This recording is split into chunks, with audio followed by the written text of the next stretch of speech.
देखिए गाइस, लंबाई मैंने 15.5 इंच लिया है और चौड़ाई मैंने लिया है 11 इंच। और गले का मेजरमेंट लिया है मैंने, गला 2.5 इंच है, शोल्डर 3 इंच है, आर्मोल 6 इंच है। और इस तरीके से एक चौड़ा बॉक्स बना देना है और इसमें राउंड शेप दे देना है। और ये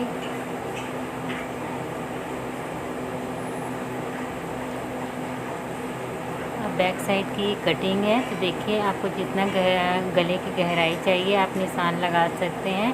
और 2.5 इंच में एक बॉक्स बना लेना है। जितना भी आप लेना चाहें, मैं गले की लंबाई आप ले सकते हैं। और 2.5 इंच पे इस तरीके से राउंड शेप दे दीजिएगा।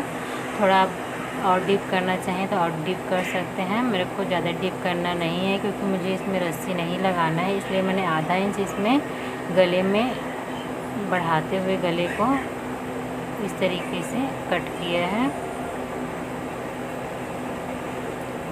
अगर आपको रस्सी रखना है तो आप और भी डीप कर सकते हैं। मुझे रस्सी नहीं रखना है, इसीलिए मैंने डीप नहीं किया है ज़्यादा।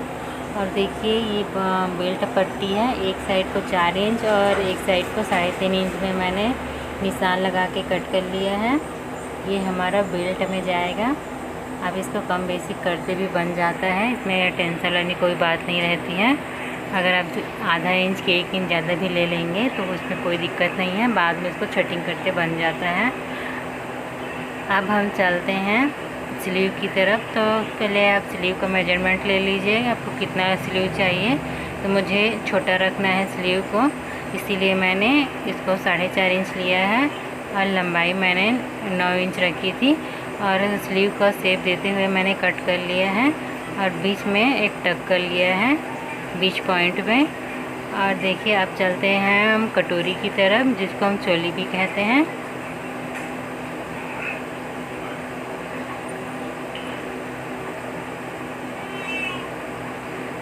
ये फ्रंट की कटिंग होने वाली है। तो देखिए, आर्मोल को मैंने 6 इंच पे लिया था, गला मैंने 5 इंच रखा है। और कटोरी का जो चौड़ाई था उसको मैंने 3 इंच रखा है। और इसको गले में जाते हुए जोड़ दिया है। फिर इसको हम कट कर रहे हैं। पहले आर्मोल को कट करके उसको अलग कर लेंगे इस तरीके से। इसकी कटिंग मैं इसलिए कर रही हूँ अलग अलग, क्योंकि अस्तर कपड़ा मेरे पास था, वो यूज हो जाए करके मैंने इस तरीके से कट किया है। अगर आपके पास है ना तो आप अलग अलग करें। अगर आपके पास फीस कपड़ा है तो एक बार में ही आप अलग कर सकते हैं। और देखिए, जितना भी मेरे पास छोटा छोटा कपड़ा था उस सब का मैंने प्रयोग किया है। तो मैंने एक स्लीव के ऊपर में दूसरा स्लीव को रख के कट कर लिया है इस तरीके से। और अब हम चलते हैं चोली की तरफ। तो देखिए, चोली का भी मैंने मेजरमेंट ले लिया था और मैंने कट कर लिया है। अब देखते हैं, हम मेन फैब्रिक में चलते हैं। तो अस्तर कपड़ा को मेन फैब्रिक से जोड़ने के बाद इस तरीके से रखने के बाद उसको कट कर लेंगे।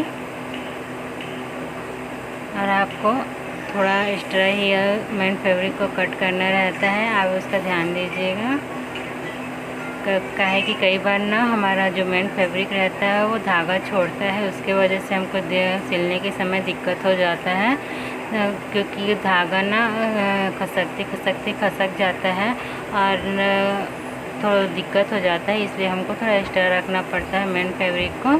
तो चलिए चलते हैं अब फ्रंट की तरफ। तो अस्तर कपड़े को मेन फैब्रिक के ऊपर में इस तरीके से रख देना है। और हमको ये भी ध्यान देना है कि हमको अस्तर मतलब कपड़े को भी बचाना है, ताकि हमको कपड़ा हमारे लिए कम ना हो। देखिए, इस तरीके से 2 पॉइंट का मार्जिन लेने के बाद हम कट कर रहे हैं।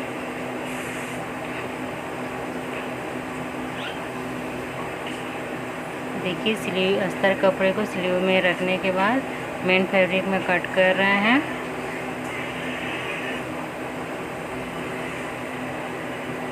हम अलग अलग कट कर रहे हैं ताकि हमको कपड़ा भी हमारा बच जाए करके।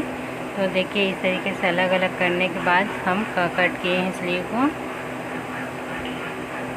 क्योंकि जो कपड़ा था, ब्लाउज कपड़ा था, वो छोटा था, इसलिए हमको बचा बचा के कपड़े को कट किए हैं। तो देखिए, हम चोली को भी मेन फैब्रिक के ऊपर में अस्तर कपड़े को रखने के बाद कट कर रहे हैं। उसमें भी मैंने देखा कितना मार्जिन लिया हुआ है।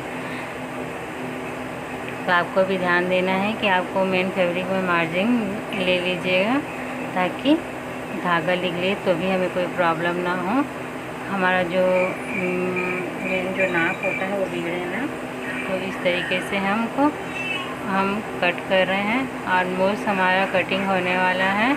अगर आपको कोई डाउट हो तो आपको पूछ सकते हैं कमेंट में, मैं आपको उसका जवाब देने की कोशिश करूँगी। तो देखिए ये था हमारा ब्लाउज का कटिंग, आसान सा कटिंग। आपको पसंद आ जाए तो लाइक सब्सक्राइब कर दीजिएगा। धन्यवाद।